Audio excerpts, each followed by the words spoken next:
অবৈধ ইসরায়েলি বসতিতে কুদস ব্রিগেডের রকেট হামলা। রামমন বিমানবন্দরে ইয়েমেনি ড্রোন হামলা, আতঙ্কে ইসরায়েল। তাইওয়ান প্রণালীতে কানাডা অস্ট্রেলিয়ার যুদ্ধজাহাজে ক্ষুব্ধ চীন। বিস্ফোরক বোঝাই ড্রোনে কেঁপে উঠল ইসরায়েলি বিমানবন্দর। হামাসকে আত্মসমর্পণের আহ্বান ইসরায়েলি পররাষ্ট্রমন্ত্রীর। ভারত 2 মাসের মধ্যে ক্ষমা চাইবে, যুক্তরাষ্ট্রের বাণিজ্যমন্ত্রী। ফিলিস্তিনপন্থী নিষিদ্ধ গোষ্ঠীর সমর্থনে বিক্ষোভ ঘিরে উত্তেজনা, লন্ডনে গ্রেফতার প্রায় 900 প্রতিবাদী। ইসরায়েলের বিমানবন্দরে ড্রোন হামলা, বন্ধ হল আকাশসীমা, প্রতিশোধ নেওয়া শুরু করল হুতি। এতক্ষণ শুনলেন সংবাদ শিরোনাম, এখন আসছি বিস্তারিত খবরে। আর প্রতিদিন সঠিক খবর নিয়মিত শুনতে সাবস্ক্রাইব করুন আমাদের চ্যানেলটিকে। আর আপনারা কে কোন দেশ থেকে আমাদের খবরটি শুনছেন তা অবশ্যই কমেন্ট করে জানিয়ে দিতে ভুলবেন না। ফিলিস্তিনি ইসলামিক জিহাদ আন্দোলনের সামরিক শাখা আল কুদস ব্রিগেড জানিয়েছে, তাদের যোদ্ধারা দখলদার ইসরায়েলি সরকারের অবৈধ নেটিভোট বসতি লক্ষ্য করে 2টি রকেট হামলা চালিয়েছে। আল কুদস ব্রিগেডের বরাত দিয়ে আল মায়াদিনের খবরে বলা হয়েছে, ফিলিস্তিনি জনগণের বিরুদ্ধে ইসরায়েলি দখলদার সরকারের চলমান অপরাধের জবাব হিসেবে এই হামলা চালানো হয়েছে। এদিকে হামলার কথা স্বীকার করে বিবৃতি দিয়েছে ইসরায়েলি সেনাবাহিনী। বলেছে, গাজা উপত্যকা থেকে নেটিভোটের দিকে 2টি রকেট নিক্ষেপ করা হয়েছে।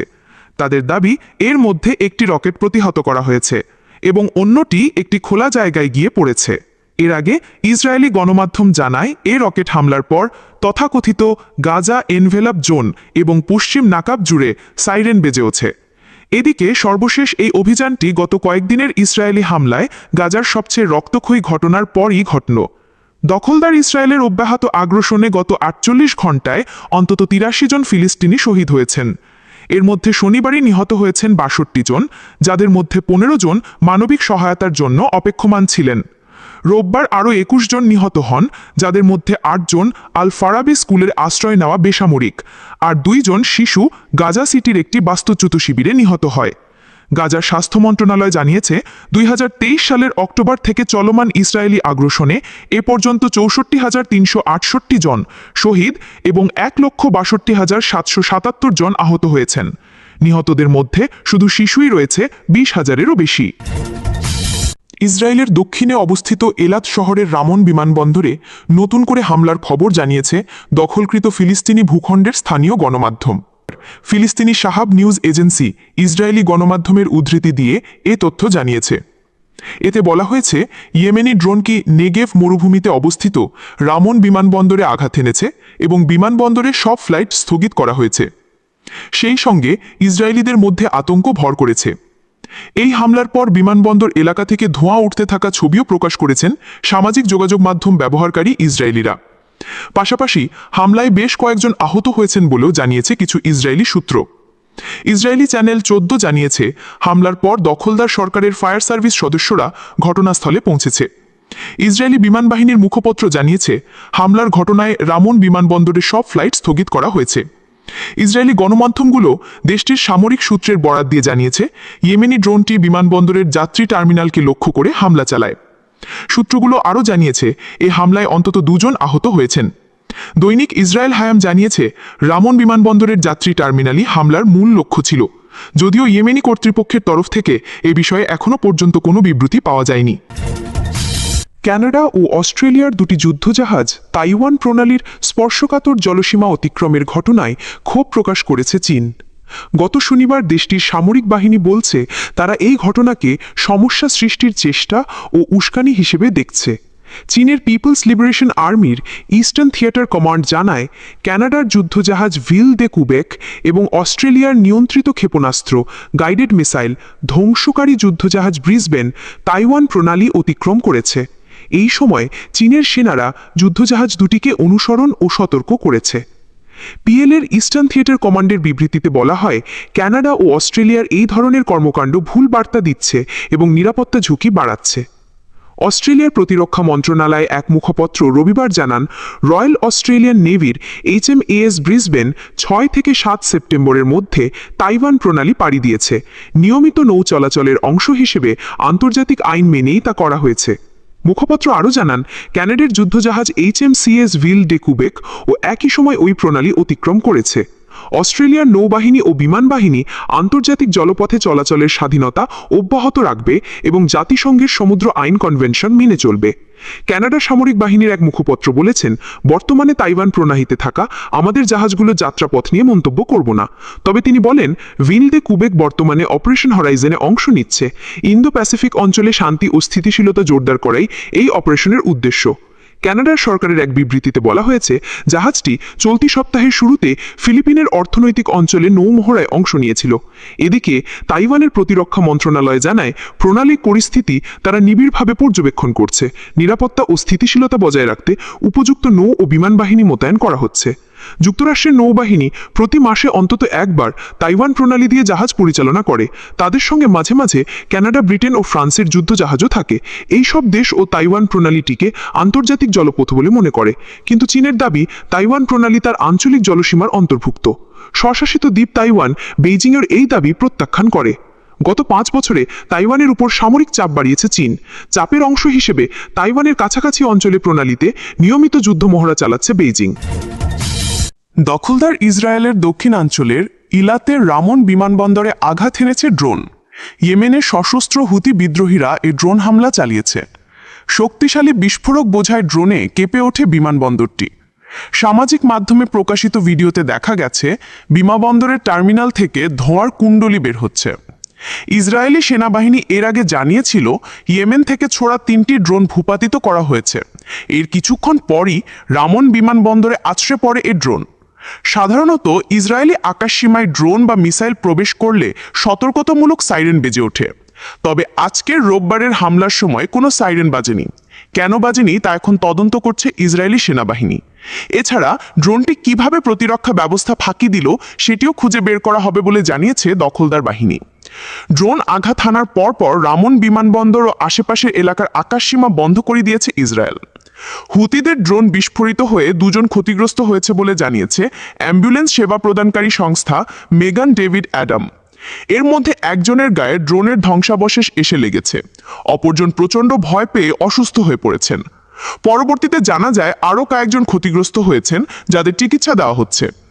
ড্রোনটি বিমানবন্দরে যাত্রী টার্মিনালে আঘাত হানে। এতে সেখানে থাকা সাধারণ যাত্রীদের মধ্যে আতঙ্ক ছড়িয়ে পড়ে।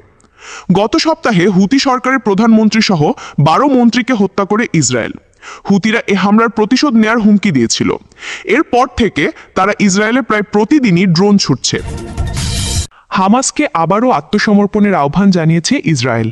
রবিবার 7 সেপ্টেম্বর জেরুজালেমে জার্নালিস্টদের ইসরায়েলি পররাষ্ট্রমন্ত্রী গিদিয়ন সার বলেন, গাজায় হামাসের হাতে আটক বাকি জিম্মিদের মুক্তি দিলে এবং অস্ত্র নামিয়ে রাখলে যুদ্ধ তাৎক্ষণিকভাবে শেষ হতে পারে। এদিকে গাজার সবচেয়ে বড় নগরকেন্দ্রে হামলা চালাচ্ছে সেনারা, যেখানে লক্ষাধিক ফিলিস্তিনি আশ্রয় নিয়েছে। ব্রিটিশ বার্তা সংস্থা রয়টার্স এ খবর জানিয়েছে। পররাষ্ট্রমন্ত্রী গিদিয়ন সার বলেন, আমরা রাজনৈতিক উপায়ে এই লক্ষ্য অর্জনে খুবই খুশি হব। এর জবাবে হামাসের জ্যেষ্ঠ কর্মকর্তা বাসেম নাইম রয়টার্সকে বলেন, যদি ইসরায়েল যুদ্ধ শেষ করতে এবং সেনা প্রত্যাহারে রাজি হয় তবে সব জিম্মিকে মুক্তি দেবে তারা। গত মাসে গাজা শহরের প্রধান নগরকেন্দ্রে হামলা চালায় ইসরায়েল। বর্তমানে তাদের বাহিনী শহরের কেন্দ্র থেকে মাত্র কয়েক কিলোমিটার দূরে অবস্থান করছে। রাতভর হামলায় শহর জুড়ে 14 জন নিহত হয়েছে। এর মধ্যে দক্ষিণ গাজা শহরের একটি স্কুলে হামলা হয়েছে, যেখানে বাস্তুচ্যুত ফিলিস্তিনিরা আশ্রয় নিয়েছিল। রয়টার্সের স্কুলে হামলা সংক্রান্ত প্রশ্নের জবাবে সেনারা জানায়, তারা একজন হামাস যোদ্ধাকে লক্ষ্যবস্তু করেছিল এবং হামলার আগে বেসামরিকদের সতর্ক করা হয়েছিল। সপ্তাহান্তেও সেনারা গাজা শহরে ব্যাপক হামলা চালায়, 2টি উঁচু ভবন ধ্বংস করে। ভবনে বাস্তুচ্যুত ফিলিস্তিনিরা আশ্রয় নিয়েছিল। সেনারা বলেছে ভবনগুলো হামাস ব্যবহার করছিল এবং বেসামরিকদের আগেই সতর্ক করা হয়েছিল। তবে ইসরায়েল কোনো প্রমাণ দেয়নি যে হামাস ওই ভবনগুলো ব্যবহার করছিল। হামাস এই অভিযোগ অস্বীকার করেছে। এদিকে ইসরায়েলি সমাজের কিছু অংশের মধ্যে যুদ্ধ ক্রমশ অজনপ্রিয় হয়ে উঠছে। শনিবার রাতে হাজার হাজার বিক্ষোভকারী জিম্মিদের পরিবারের সঙ্গে যোগ দিয়ে সমাবেশে অংশ নেয়। যুদ্ধ শেষ করার এবং বন্দীদের মুক্তির দাবি তোলেন তারা। গত বছরের 7 অক্টোবর হামাস নেতৃত্বাধীন জঙ্গিদের আকস্মিক হামলায় 1200 জন নিহত হয় এবং আরও 251 জনকে অপহরণ করে গাজায় নিয়ে যাওয়া হয়। এর জবাবে গাজায় ইসরায়েলি অভিযানে এখন পর্যন্ত 61,000-এর বেশি ফিলিস্তিনি নিহত হয়েছে। বর্তমানে গাজায় 48 জন জিম্মি এখনও আটক রয়েছে। ইসরায়েলি কর্মকর্তারা বিশ্বাস করেন তাদের মধ্যে প্রায় 20 জন জীবিত। অধিকাংশ জিম্মি ইসরায়েল এবং হামাসের মধ্যে পরোক্ষ আলোচনার মাধ্যমে মুক্তি পেয়েছিল। যুক্তরাষ্ট্রের সঙ্গে ভারতের সম্পর্কের ব্যাপক অবনতি হয়েছে। রাশিয়ার তেল কেনার জেরে যুক্তরাষ্ট্র ভারতের বিরুদ্ধে ব্যবস্থা নিয়েছে। এর প্রতিক্রিয়ায় রাশিয়া চীনের সঙ্গে ঘনিষ্ঠতা বাড়াচ্ছে ভারত। তবে দেশটি কয়েক মাসের মধ্যেই ক্ষমা চেয়ে আলোচনার টেবিলে ফিরবে বলে মনে করছেন মার্কিন বাণিজ্যমন্ত্রী হাওয়ার্ড লুটনিক। সংবাদ মাধ্যম ব্লুমবার্গকে দেওয়া এক সাক্ষাৎকারে মার্কিন বাণিজ্যমন্ত্রী বলেন, আমি মনে করি 1 বা 2 মাসের মধ্যে ভারত আলোচনার টেবিলে আসবে এবং তারা বলবে যে আমরা ক্ষমা চাই। তারা প্রেসিডেন্ট ডোনাল্ড ট্রাম্পের সাথে একটি চুক্তি করার চেষ্টা করবে। ভারতকে সতর্ক করে দিয়ে তিনি আরও বলেন, নতুন দিল্লি যদি মার্কিন যুক্তরাষ্ট্রকে সমর্থন না করে তাহলে মার্কিন যুক্তরাষ্ট্রে পণ্য রপ্তানির ওপর তাদের 50% শুল্ক দিতে হবে। সাক্ষাৎকারে তিনি আরও বলেন, ভারত যতই নিজেদের শক্তিশালী ভাবুক, শেষ পর্যন্ত তাদের সবচেয়ে বড় ক্রেতা অর্থাৎ যুক্তরাষ্ট্রের স্বার্থে সিদ্ধান্ত নিতে হবে। এর আগে সামাজিক মাধ্যম ট্রুথ সোশ্যালে এক পোস্টে মার্কিন প্রেসিডেন্ট ডোনাল্ড ট্রাম্প বলেন, দেখে মনে হচ্ছে আমরা ভারত ও রাশিয়াকে চীনের কাছে হারিয়ে ফেলেছি। আমি 3 দেশেরই সাফল্য কামনা করি। পোস্টে এসসিও সম্মেলনে একসঙ্গে থাকা শি জিনপিং, পুতিন ও মোদির একটি ছবিও যুক্ত করেন মার্কিন প্রেসিডেন্ট। রয়টার্স জানিয়েছে, ট্রাম্পের ওই পোস্টের বিষয়ে নয়াদিল্লিতে ভারতের পররাষ্ট্র মন্ত্রণালয়ের কাছে জানতে চেয়েছিলেন সাংবাদিকেরা।